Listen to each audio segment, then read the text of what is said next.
नमस्कार सभी को, राधे राधे। कैसे आप सब। आज की इस वीडियो में हम बात करेंगे चंद्र ग्रहण कब लगेगा और इसके क्या प्रभाव रहने वाले हैं।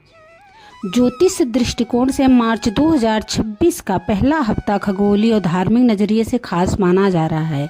एक ओर देश भर में होली का उत्साह रहेगा तो दूसरी ओर साल का पहला ग्रहण चंद्र ग्रहण भी इसी दौरान लगने जा रहा है। 3 मार्च 2026 को लगने वाला यह चंद्र ग्रहण फाल्गुन पूर्णिमा यानी होलिका दहन की तिथि पर पड़ रहा है। ऐसे में लोगों के मन में सवाल उठना स्वाभाविक है कि क्या इस बार होली पर ग्रहण का साया पड़ेगा और धार्मिक परंपराओं पर इसका क्या असर होगा। ज्योतिष शास्त्र के अनुसार जब कोई ग्रहण पर्व या त्योहार के आसपास पड़ता है तो उसका धार्मिक महत्व और प्रभाव दोनों बढ़ जाते हैं। इसी वजह से इस बार का चंद्र ग्रहण खास माना जा रहा है। ज्योतिषाचार्यों का कहना है कि ग्रहण के दौरान मानसिक बेचैनी, निर्णयों में भ्रम और भावनात्मक उतार चढ़ाव देखने को मिल सकता है। वहीं वैज्ञानिक दृष्टि से देखें तो चंद्र ग्रहण एक प्राकृतिक खगोलीय घटना है जो तब घटती है जब पृथ्वी, सूर्य और चंद्रमा एक सीध में आ जाते हैं और पृथ्वी की छाया चंद्रमा पर पड़ती है। तो अशुभ घटना माना जाता है और साल का पहला चंद्र ग्रहण हमारे देश भारत में भी दिखाई देगा, यानी कि इसका प्रभाव हमारे देश में भी होगा और वहीं चंद्र ग्रहण का सूतक काल भी मान होगा। आपको बता दें कि चंद्र ग्रहण का सूतक काल 9 घंटे पहले और सूर्य ग्रहण का सूतक काल 12 घंटे पहले आरंभ हो जाता है। आइए जानते हैं इस चंद्र ग्रहण से जुड़ी अन्य महत्वपूर्ण बातों के बारे में। हिंदू पंचांग के अनुसार 3 मार्च मंगलवार के दिन फाल्गुन पूर्णिमा पर चंद्र ग्रहण लग रहा है। भारतीय समय अनुसार दोपहर में 3:20 से चंद्र ग्रहण प्रारंभ हो जाएगा और शाम 6:47 पर चंद्र ग्रहण की समाप्ति होगी। कुल मिलाकर चंद्र ग्रहण की जो अवधि है वो लगभग 3 घंटे 27 मिनट की रहने वाली है और इस चंद्र ग्रहण का खगास प्रारंभ होगा शाम 4:34 पर। ग्रहण का मध्यकाल रहेगा शाम 5:33 पर और इस तरह से चंद्र ग्रहण शाम 6:47 पर समाप्त होगा। तो चंद्र ग्रहण का जो खगास है वो कुल 59 सेकेंड का रहने वाला है। हमारे देश भारत में ये चंद्र ग्रहण ग्रस्तोदय रूप में दिखाई देगा, यानी कि उस समय ग्रहण समाप्त होने वाला होगा जिस समय चंद्रमा उदय हो रहे होंगे, यानी कि जब हमारे देश में चंद्रमा उदय होंगे तब तक चंद्रमा को ग्रहण लग चुका होगा और लगभग समाप्त होने वाला होगा, इसलिए यह गृहस्थ रूप में दिखाई देने वाला है।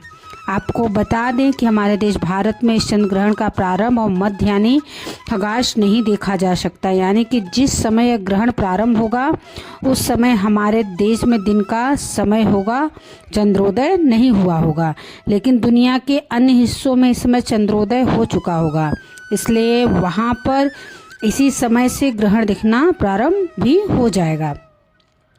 भारत में जिस समय चंद्रोदय होगा उसी समय चंद्र ग्रहण समाप्त हो रहा होगा। तो ऐसे में जो ग्रहण की कुल अवधि है वो लगभग 25 की रहेगी।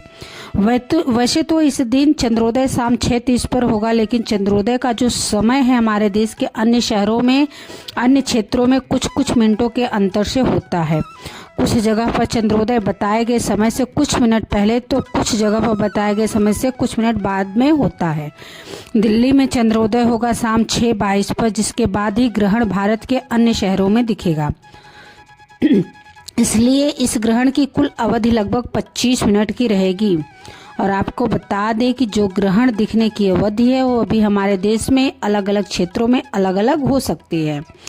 ऐसे में चंद्रोदय के आधार पर ही इस ग्रहण की कुल अवधि को आप जांच सकते हैं। तो कुछ जगह पर 25 मिनट तो कुछ जगह पर 15 या 17 मिनट भी इस ग्रहण की कुल अवधि रहने वाली है। आप अपने क्षेत्र के अनुसार चंद्रोदय का समय अवश्य पता कर लें। चंद्र ग्रहण का सूतक जो है 9 घंटे पहले लग जाता है। तो वैसे में भारतीय समय अनुसार 3 मार्च मंगलवार को सुबह 6:20 से शुरू हो जाएगा, जो कि शाम 6:47 पर चंद्र ग्रहण की समाप्ति के साथ ही समाप्त भी होगा। और सूतक काल के दौरान कोई भी पूजा पाठ या शुभ कार्य नहीं किए जाते हैं, यहाँ तक कि भगवान की प्रतिमाओं को स्पर्श भी नहीं किया जाता है। और सूतक काल या ग्रहण की उपलब्धि में आप केवल मानसिक तौर पर पूजा पाठ कर सकते हैं। इस समय पर आप दान दे सकते हैं और गर्भवती महिलाओं को या जो बीमार लोग हैं उन्हें इस ग्रहण में खास सावधानी बरतने की भी सलाह दी जाती है। ग्रहण के नकारात्मक असर से बचने के लिए सामान्य व्यक्ति या गर्भवती महिलाएं क्या क्या कर सकते हैं ये भी आपको बताएंगे। उससे पहले जानिए कि हमारे देश के किन किन हिस्सों में ग्रहण दिखाई देने वाला है। भारत के केवल पूर्वी राज्यों जैसे बंगाल के उत्तर पूर्वी क्षेत्रों, नागालैंड, मिजोरम, असम, मणिपुर और अरुणाचल प्रदेश आदि क्षेत्रों में इस ग्रहण को देखा जा सकता है। इस ग्रहण की ग्रास समाप्ति और ग्रहण समाप्ति इन हिस्सों में देखी जा सकती है, और जबकि बाकी शेष भारत में जब चंद्रोदय होगा तब तक ग्रास समाप्त हो चुका होगा और केवल ग्रहण समाप्ति ही बाकी शेष भारत दिखाई देगी।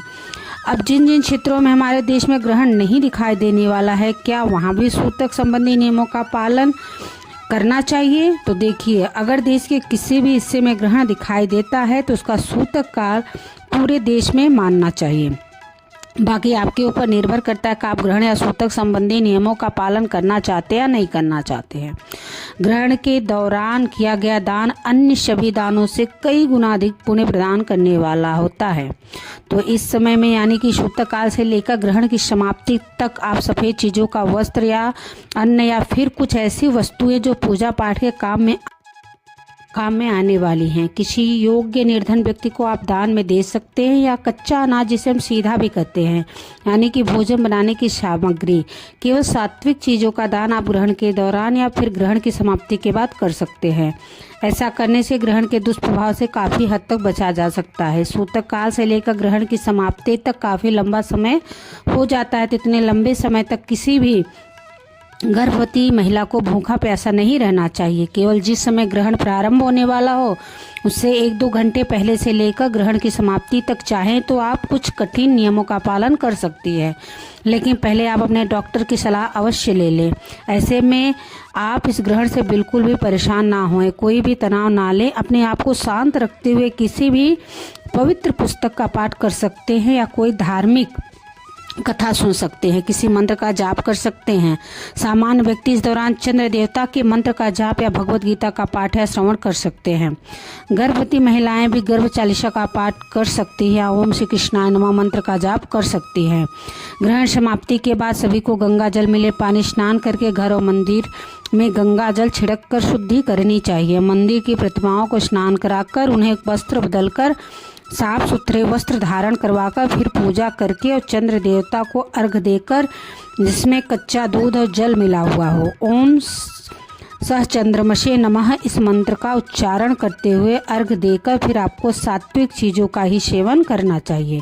सूतक काल लगने से पहले या ग्रहण की समाप्ति के बाद तामसिक चीज़ों का सेवन नहीं करना चाहिए।